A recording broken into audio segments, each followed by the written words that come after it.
let me say people generally in this part of the world that we are not really comfortable talking about their mental health of a thing because they always because of the fear of what will people say or the fear of people judging them or whatever. Do you get it? So that has been woven deep into the fabric of our society. That over time, people has just resort to the decision of keeping everything bothering their minds to themselves. And lately, I discover women have let me say maybe it has been in existence even forever. But let me say, I just found out women have gotten a way to break out of that bondage of not being vulnerable around each other. That you see women, even the female child, they are always vulnerable around their parents, that they tend to share whatever that is bothering their minds with their parents, with their moms, dads, or their siblings. But the male child, on the other hand, always find it somehow like not really comfortable with sharing their thoughts with their parents or whatever.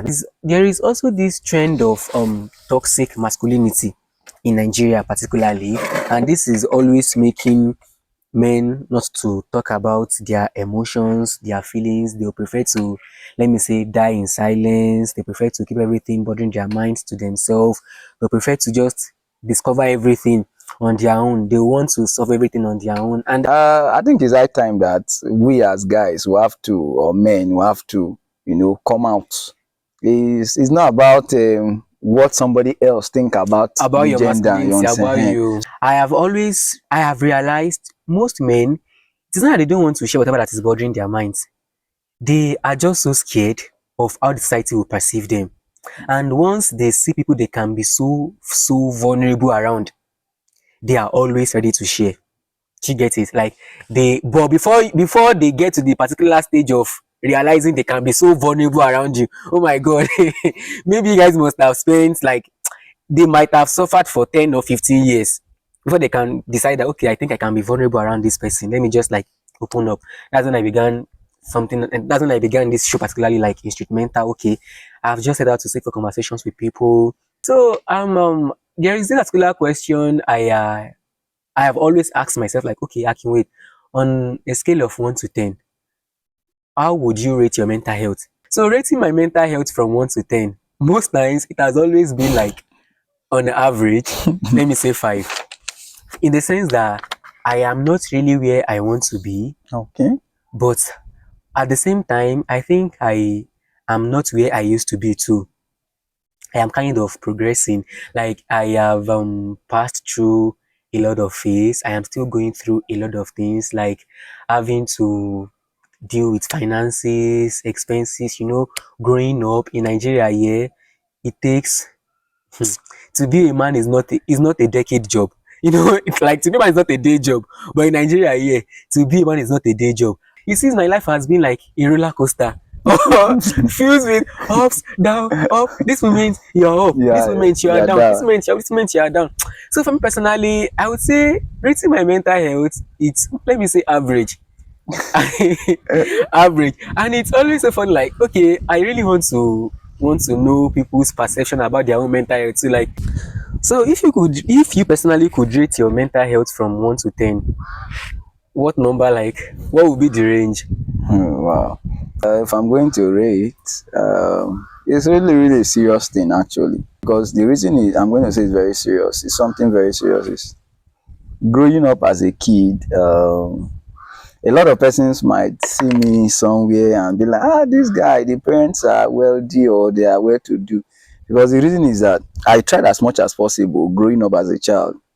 I never allowed my background, like where I came from, to tell on me. So I don't usually like to be pitied, you know. Okay. So I'm this kind of person that I don't like to be pitied. Most times I even assume the part of trying to help out with some certain things. Maybe when I see that somebody is going through stress and all of that. So me coming to the aid help me somehow to manage my own.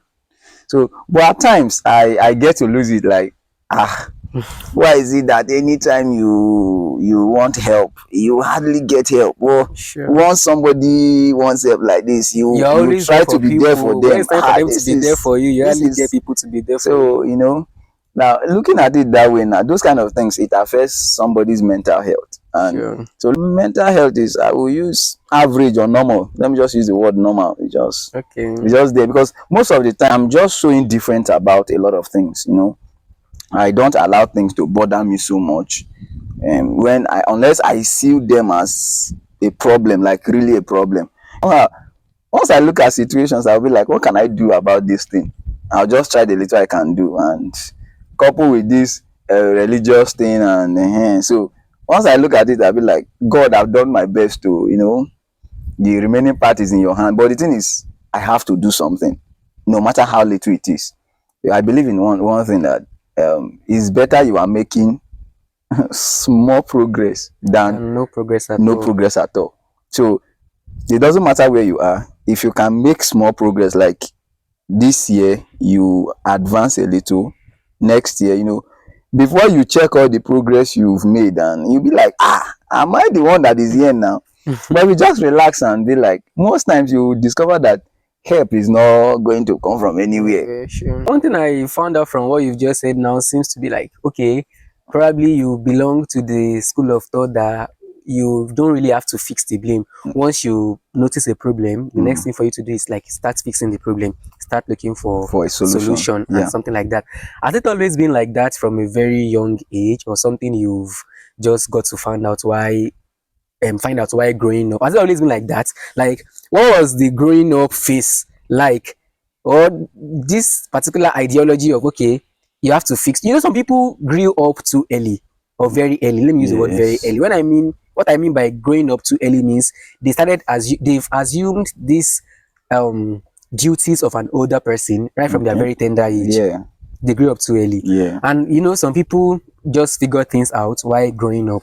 That's why I said this ideology of, okay, I don't really have to dwell much, like blaming myself for anything or whatever, or trying to dwell in pitying or whatever. Once I see or notice a problem, next for me to do is like fight the problem, fix the problem. Has it always been like that while growing up, or is something you found out recently?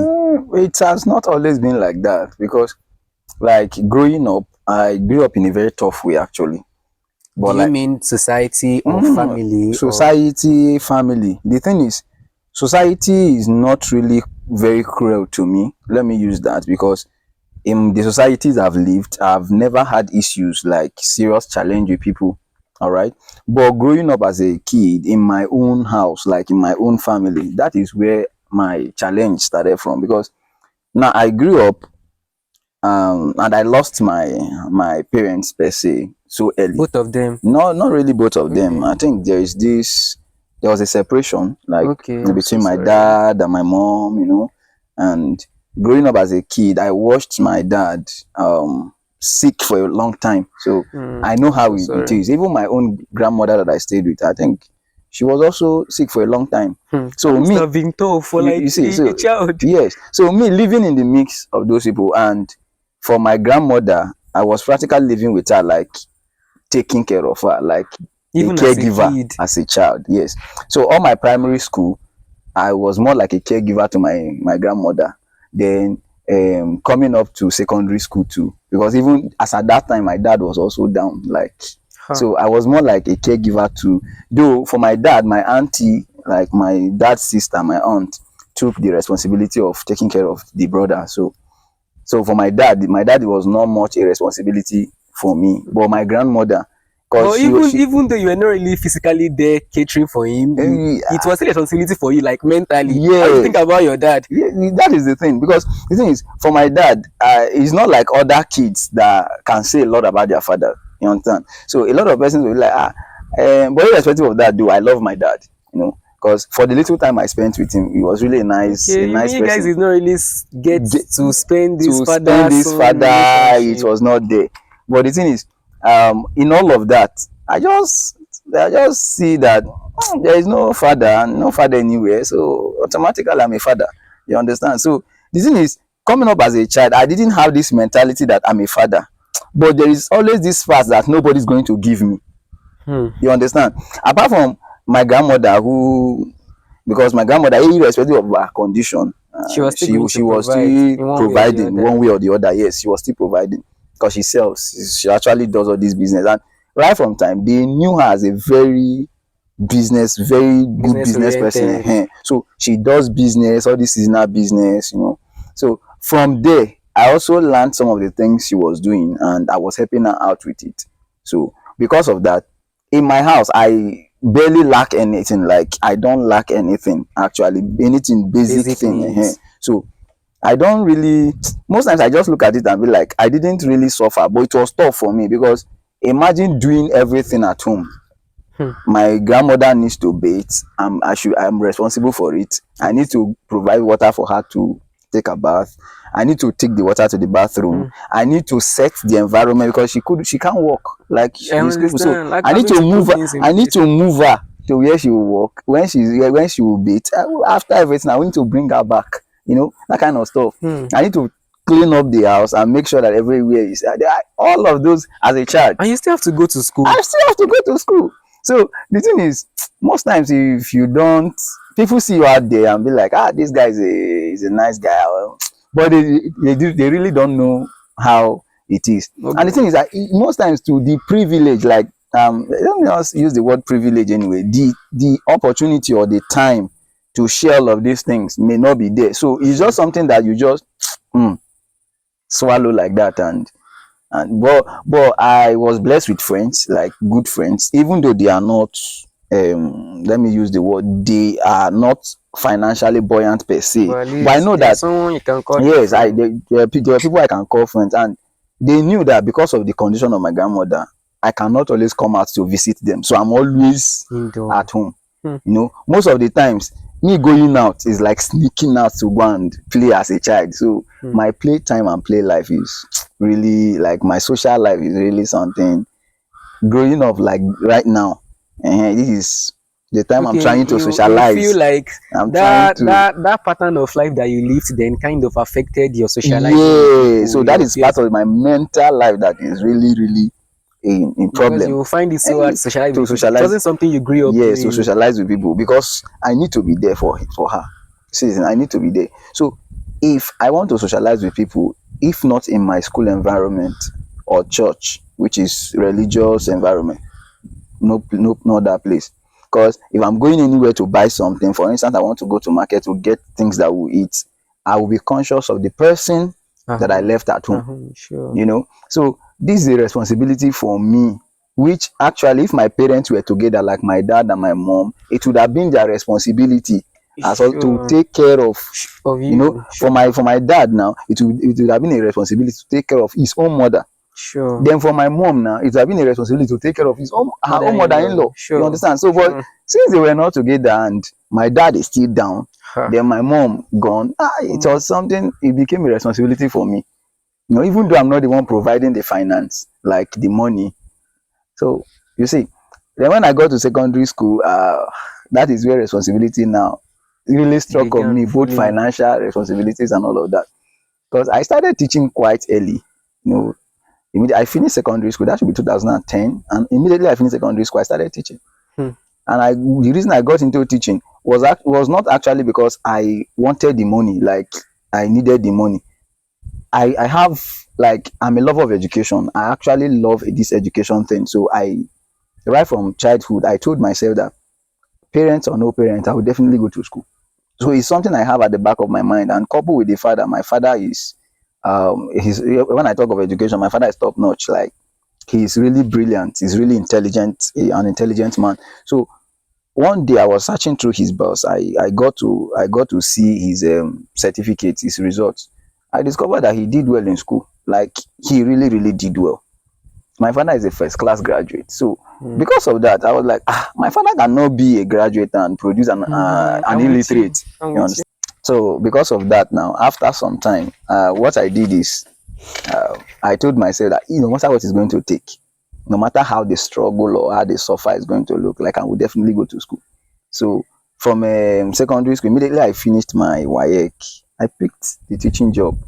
And in the local area, how much were they paying me? They were just paying me to imagine. Because I say it's even funny to me right now, because as at then I was collecting 2,500 naira salary per month. 2011. As at 2010, 2011.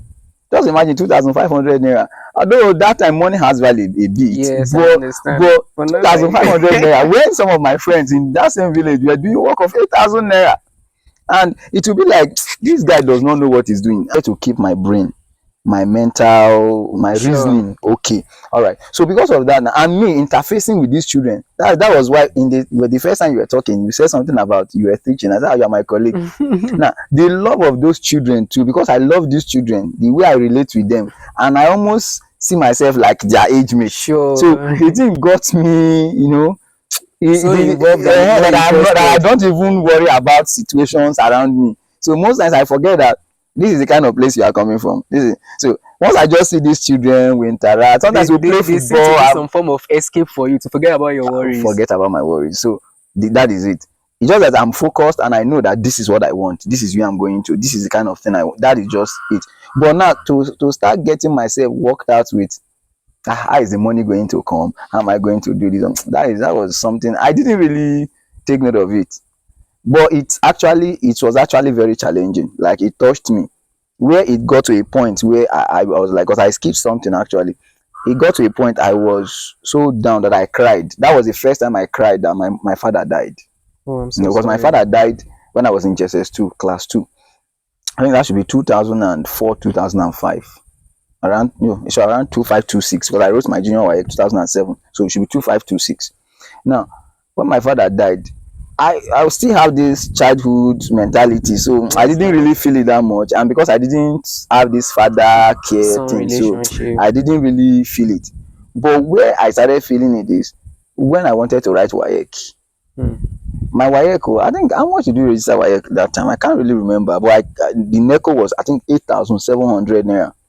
I was able to read. Okay, the WAEC was free, but we'll have to pay some amount of money, something like 3 or 4 thousand naira, which I was able to raise and pay. On your own. So yeah, so when it came to the NECO 8,007, I was like, where am I going to get this money from? Is it my grandmother that is not working, that is down, that I'm going to go and meet? Well, she's not leaving the house, she's not going anywhere, she's just down, like she can't walk now, Hmm. crippled, So I can't. How will I do this? So that was the first time I I'm so remembered my sorry. father, I'm so and sorry. tears fell down my eye. I was like, oh God. So, but after the whole thing, I went into my room. That was one of the things and that is why, in terms of religion, I don't actually take this church stuff, because at some point when I feel like things are really hard, I just know there is a God I need to talk to. Sure. So I can just go to my closet, cry. So this thing that they say men don't cry outside. Me, I used to say it. I'll be like, Honestly. once it's hard like that, I'll go to the room, close my door, start singing songs, and start crying. After everything, the way things will just, I'll just be. Honestly, people that have everything like work out fine for them, they don't really So know how lucky they are, because I can't start to imagine how traumatizing it must have been for you. Like something that has happened for a very long time, and it was time for you registering your wife. Like and then you feeling like, oh, I wish I had the dad. Like that my friends are just paying for this because they have their dads present in their lives, and that here I am not. Like, is your mom still alive? yeah, she is. Yeah, and that grandma is still alive. No, no, no, no. Oh, That grandma, that is one of the things too. I think that my grandmother, I lost her immediately I entered that institution. That wow. was my first year in higher institution. Oh, I wish this woman was there to witness all the great things in my life and every other thing. The thing is, actually, it was serious for me when she died, because she was more like a mother to me. She Sure. raised me more than my own mother. You know, she was more like a mother. Even at her death, my own biological mother, I think that was the first time she actually called me on phone. My own biological mother. Hmm. She called me and was like, I heard your mother died. You know, She I was not referred like, to so her she as your referred to mother. her as my mother. So to her, she knew that actually she didn't, She was not she there. was not there. So she felt And she didn't somebody, deserve to be referred to as your mom. so you see the thing. So for my grandmother, I wish she lived longer, but on a long run, I You knew she wanted was that pain tricking to me. end. Yes. On the long run, she was really old. She grew old. I think it was not really a bad age. But the thing is, she tried. She tried, because the suffering was much.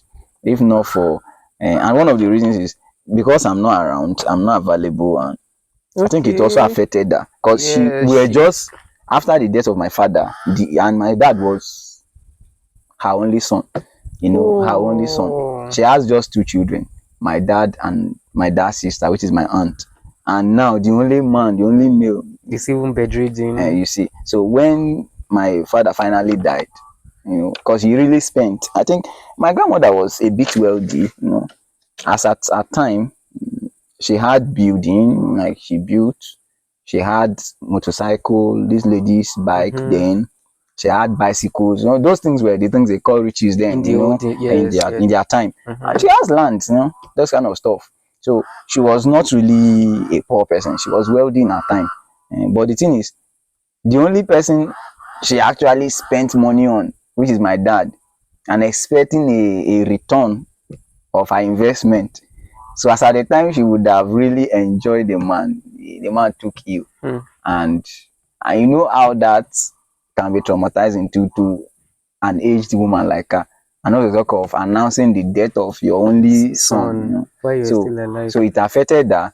But me now being around, that was her only courage. So when I left for school, and there was no way I could give up my school to stay With with her. time was So gone. if I had gotten this mindset of, okay, I can actually do schooling online, and Maybe you would have maybe I opted would for have, that. I'm so maybe sorry. I hope maybe she would have lived longer, but we never can Sure, see, sure. we, It's only and God we that can't be knows. sure of what would have happened. So Sure. yeah, it's Oh, really wow, Omo, it's big.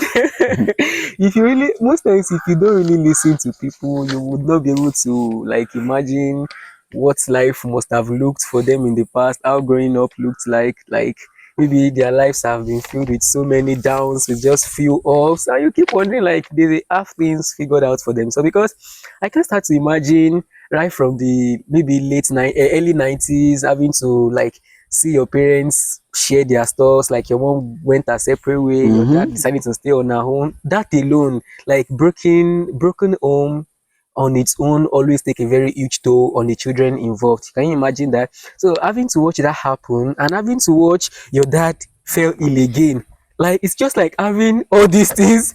You know, be like, am I the only one in this whole world? Why do I have to experience all this stuff? Your mom was not there, having to stay with your dad alone. The person you only had there for you again, having fell ill, and even aside that, your grandma too, that was supposed to assume this parent figure too, having to even keep catering for her at a very tender. That must have been so. And honestly, I must commend you. It's tasking, but like we always learn, it's anything that any temptation that comes to a man, I think to some extent, God knows you are equal to the task. God knows that you can actually handle them. Have you But have you always been this religious, like growing up? Why those things were happening, or your faith was something you became so solid in at a very at while you grew up, or it's something that has always been there? the thing is that Would you say you had a very religious background? no. My parents are not Christians.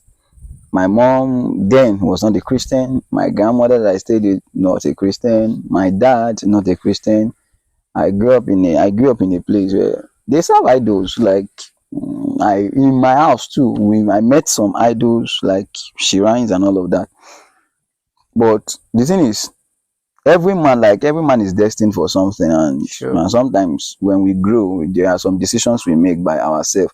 Now, one thing I know is all of them went through this way, this part of life, but I can't actually give an account of how their life went, and I must not do the same thing they did. They did. So that And like thinking about all these things now and all your experiences and the likes, would you say like you've always been because I can't imagine having to deal with all this like growing up and having to keep everything to yourself alone, like mm, having to just be the one be keeping everything even while you were still with your grandmom, while she after she died, moving out, like going through life all alone.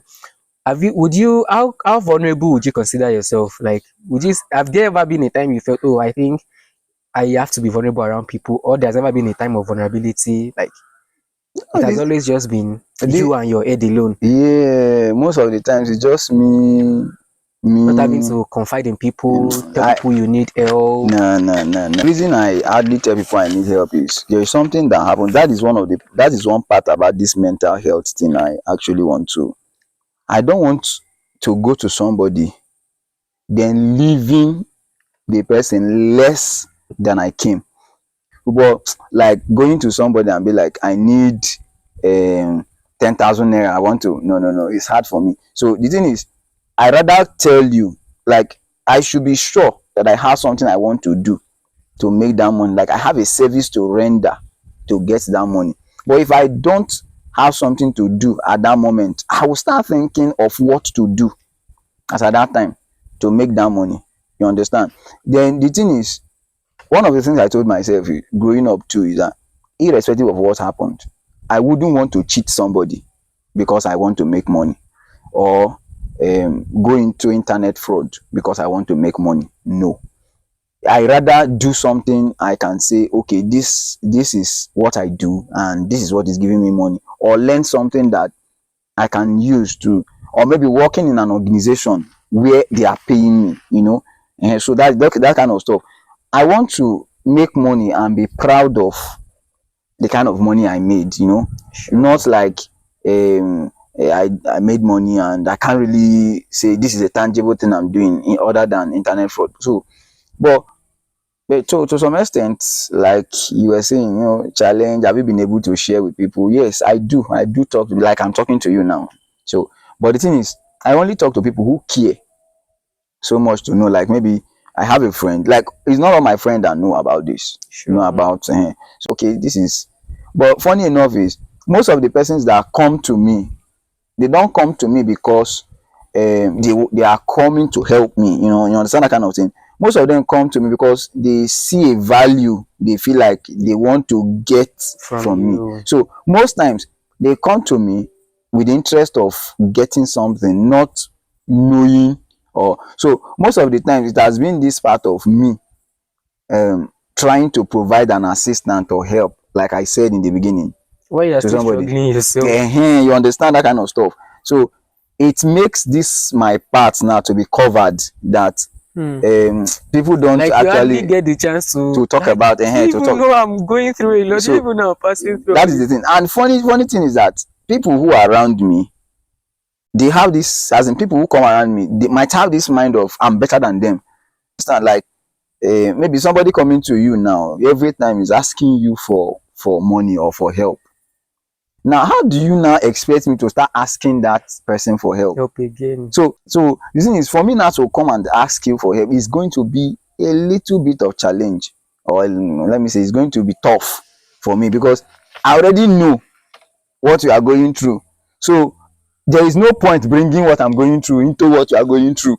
That means it's really a big one. Yes, I get your point. So Okay, I totally get your points on the aspect of being vulnerable. Like, because I've once listened to a friend, he said he feels a problem shared is still your problem. I have never really heard of that before. That was going to be the very first time. Like, oh, Aki, a problem shared is still your problem. Oh, he doesn't really believe in the fact that a problem shared is half solved or whatever.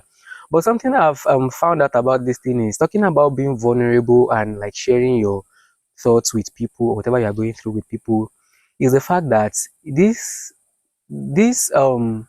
idea of sharing with people at times does not really have to be for them to provide solutions okay. or provide answers. You get it? At some point, we just need somebody to just like talk to.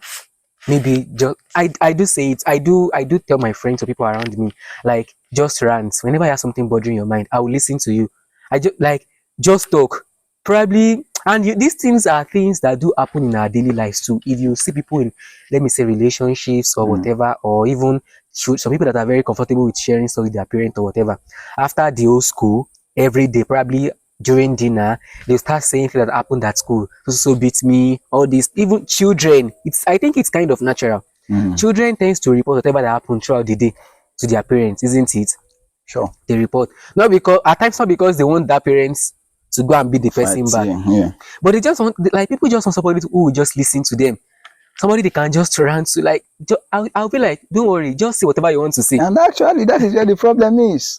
Because now let me put it, you standing on the path of listening to people while they share their experience or share what they are going through, and you a kind of, you might not provide solution to the problem, but at least you have one or two contributions to make, which You're might help them relieve a sure, little. sure. Now, the thing is, you notice that you standing in the position of listening to them, you have always been the one making contributions to, help relief. And have you ever asked yourself that When it's time for me to for somebody to stay and you share, like you share, and that is where the challenge is. At a point, I'm more like, this person is going through this, they will come. One of my children one time asked me, how much do I need to save to go to school? I laughed. The only thing I did is I sat him down, I told him about myself, and that was the end of the story. Because when I was going to school, like you were talking about, my ND, I went to ND, I had just 10,000 naira. I went to Zenith Bank to open an account, and Zenith Bank then said, you don't open an account with anything less than 10,000. And I had to snap passport. So I used 500 from the money, I snapped passport. My uncle, one of my aunties, one of my mom's brother, stood for me and pleaded and all of, because he has an account with Zenith Bank. And they were like, okay, he told them this is a student, is going to school and all of that. After everything, they said okay. They now opened the account with 95. And imagine I'm going to school and I just have 95 at hand. I've not paid school fees. I've not paid house rent. I went to school. There was nothing like food stuff. I didn't carry anything like food stuff. I went to school. I just woke up. I'm going to school. Carry my bag, fold my clothes, carry it. Where I'm going to sleep, I don't know. I just had a discussion with a classmate that is schooling somewhere. He told me that he's staying with somebody, that he will talk to the person. I should just come and squat with them for the moment. So I carried my bag, and that is how the miracle of me seeing where to stay happened. And this one, I've already arranged my bag before I met the guy in football field. That was when we had this discussion. So carrying the bag was just like, let me go. It's not like I know where the guy is staying. I will go, maybe imagine school, you want to go and look for somebody in school. That is funny. To stay somebody you don't even know. That is crazy. So you see the thing, and it was really something. It was really an adventure for me. So, and I've been in that position, like even while in school, I practically had nothing, and I lived with that guy comfortably, and but one thing that has always helped me is, to some extent, sincerity.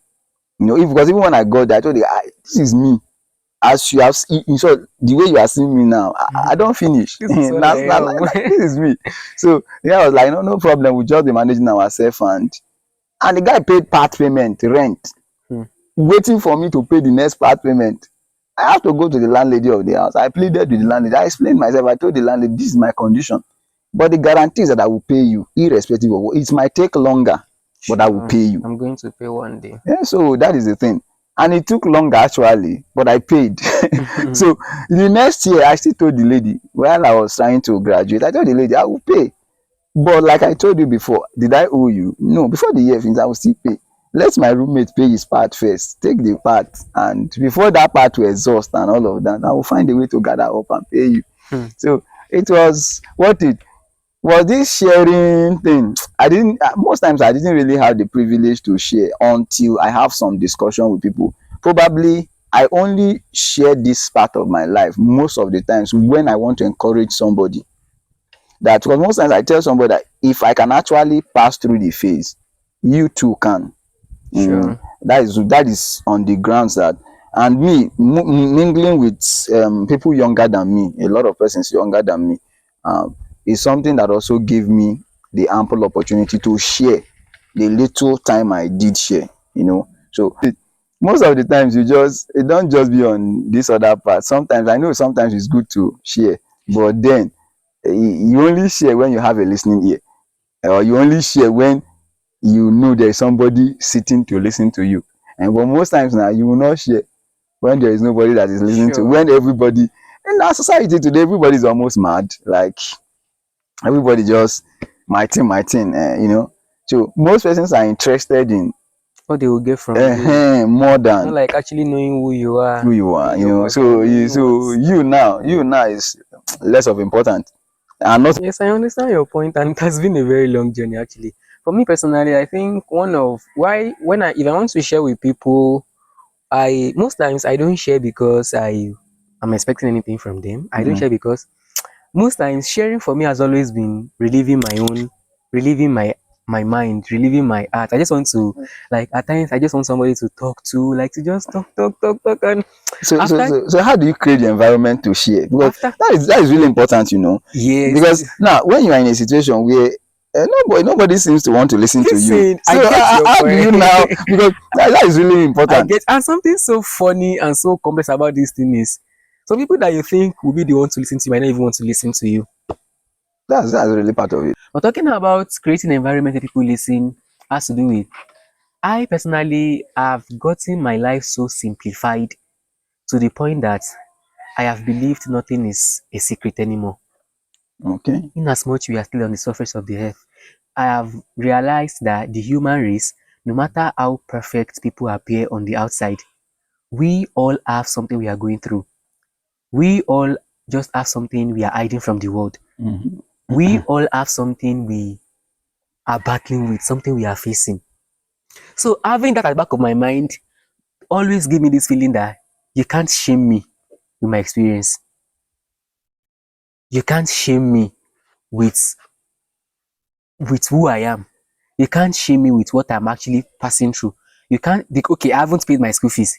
You actually can't shame me with that. I'm not the only person. You also have something you are going through.